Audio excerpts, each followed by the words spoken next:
Dari sejarah yang diajarkan di sekolah-sekolah, kita semua mengetahui bahwa asal-usul nenek moyang bangsa Indonesia berasal dari Tiongkok Selatan. Dengan demikian, leluhur bangsa Indonesia adalah keturunan Tionghoa yang bermigrasi secara bergelombang sejak ribuan tahun yang lalu.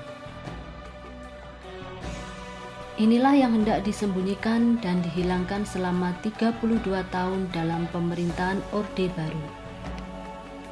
Maka melalui video ini, kita mau mengembalikan pada fakta yang sebenarnya. Karena bangsa yang besar adalah bangsa yang menghargai dan belajar dari sejarahnya.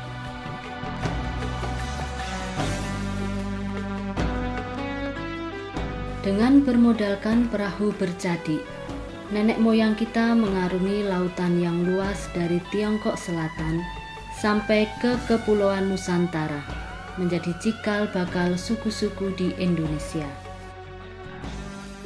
Dan sesungguhnya, selain nenek moyang bangsa Indonesia adalah keturunan Tionghoa, sesungguhnya juga orang-orang Tionghoa ikut aktif dalam proses sejarah bangsa Indonesia. Dan suku Tionghoa sekarang ini juga berasal dari tempat yang sama. Dari catatan seorang biksu Buddha, Ijing, dalam perjalanannya ke Nusantara dan India, diketahui bahwa tahun 907 pada masa kerajaan Airlangga telah ada koloni orang-orang Tionghoa di Tuban, Gresik, Jepara, Lasem, dan Rembang. Dan berdasar catatan dan peninggalan sejarah kita ketahui,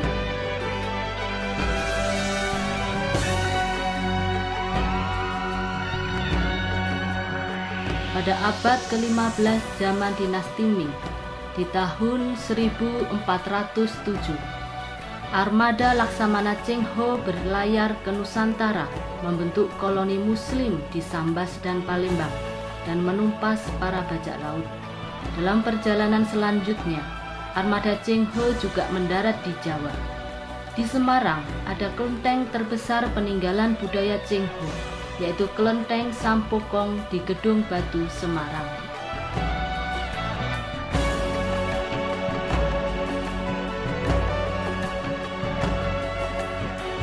Pada masa runtuhnya kerajaan Hindu Jawa dan timbulnya kerajaan Islam di Nusantara, Profesor Dr. Slamet Mulyana dalam bukunya yang pernah dilarang terbit oleh Kejaksaan Agung dalam pemerintahan Soeharto menyatakan, apakah sebagian Wali Songo adalah keturunan Tionghoa?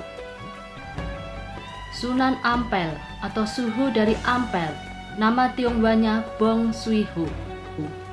Sunan Bonang adalah Bonang, anak Bo Suihu. Sunan Kalijogo, Gang Escang, dan Sunan Kudus, Jatiksu. Dan juga adalah fakta bahwa pendiri kerajaan Islam pertama di Jawa, Raden Patah, adalah keturunan Tionghoa dengan nama Jinbun dan bergelar Senopati Jinbun.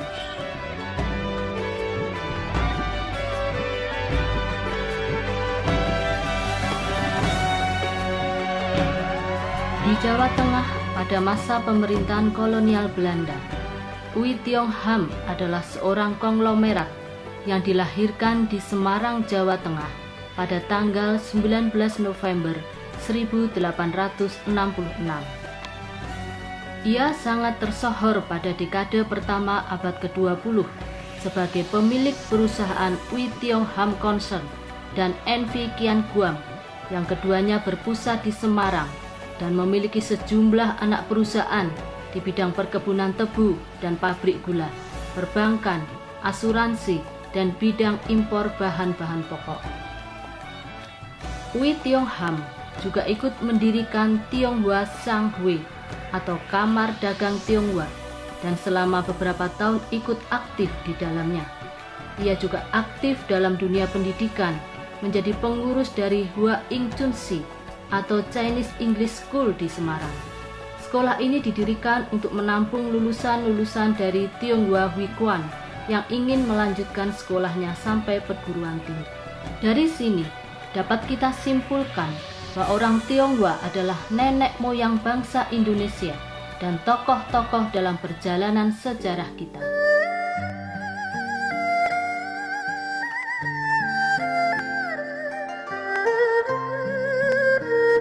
Bangsa Indonesia di masa revolusi kemerdekaan telah banyak muncul tokoh-tokoh Tionghoa yang berjuang bagi kemerdekaan Indonesia.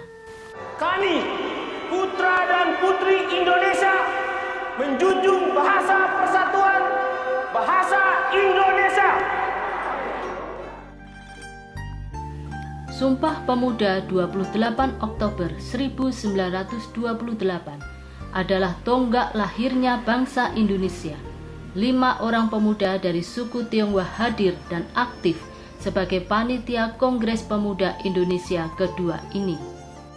Mereka adalah Ui Kai Siang, Lau Jan Hock, Chiu Jin Kwe, Kui Tiam Hong, dan Ihchan Muhammad Chia. Dan Kongres Pemuda ini dilaksanakan di gedung milik orang Tionghoa yang bernama Si Kong Leong. Dan di tempat ini pula lagu Indonesia Raya diperdengarkan dengan gesekan biola oleh W.R. Supratman. Dan tercatat dalam sejarah bahwa Sinpo, koran Melayu Tionghoa, sebagai harian terkemuka saat itu yang pertama kali menerbitkan lagu kebangsaan Indonesia Raya, dan juga koran pertama yang secara resmi menggunakan dan mempopulerkan istilah Indonesia untuk menggantikan istilah Nederland Indie atau istilah Irlander. Akibatnya, pemerintah kolonial Belanda mencabut iklan-iklannya.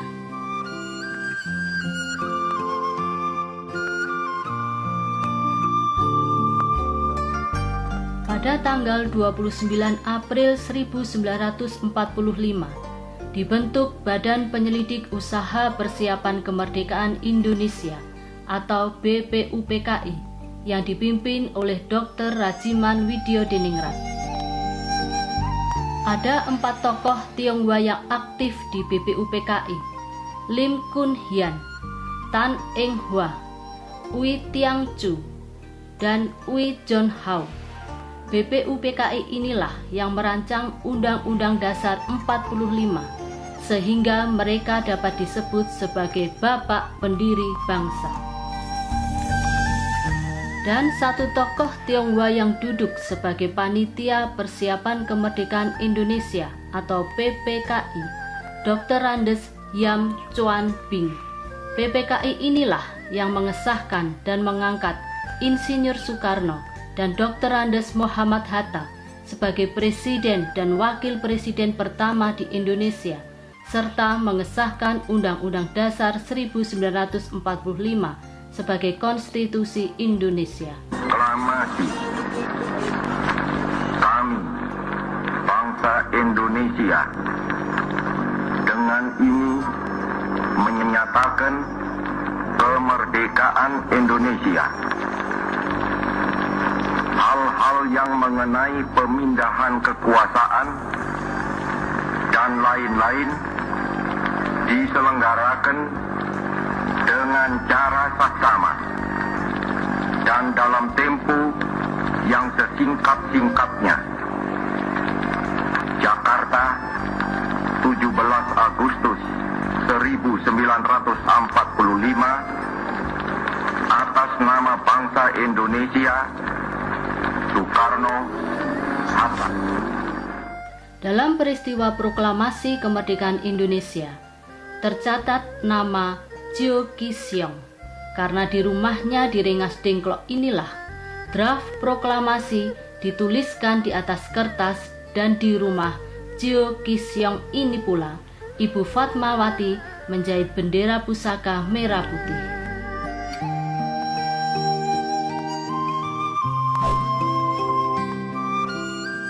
Selama 32 tahun, jasa orang-orang Tionghoa dan identitas Tionghoa Indonesia seakan menjadi sesuatu yang tabu untuk ditunjukkan. Namun sejarah tetap sejarah karena fakta kebenarannya. Maka, selain piagam yang diberikan pada Jio Kisyong oleh pemerintahan Soekarno di tahun 1961, juga kembali mendapat piagam penghargaan pada tahun 2012. Bangsa yang besar tahu menghargai pahlawannya. Maka pada Hari Pahlawan 10 November 2009 kembali diakui seorang Tionghoa sebagai pahlawan nasional, Laksamana Muda John Lee. Dan pada tahun 2014 namanya juga diabadikan menjadi nama kapal perang Indonesia.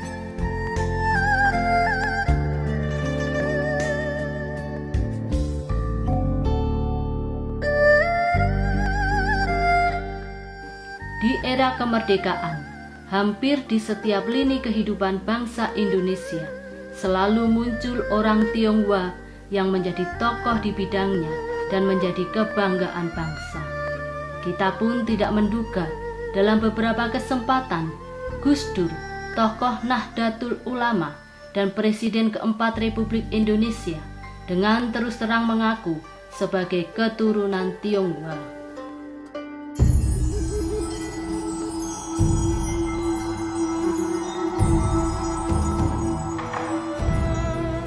Namun, kerusuhan demi kerusuhan menjadi sejarah pahit bagi warga suku Tionghoa Indonesia.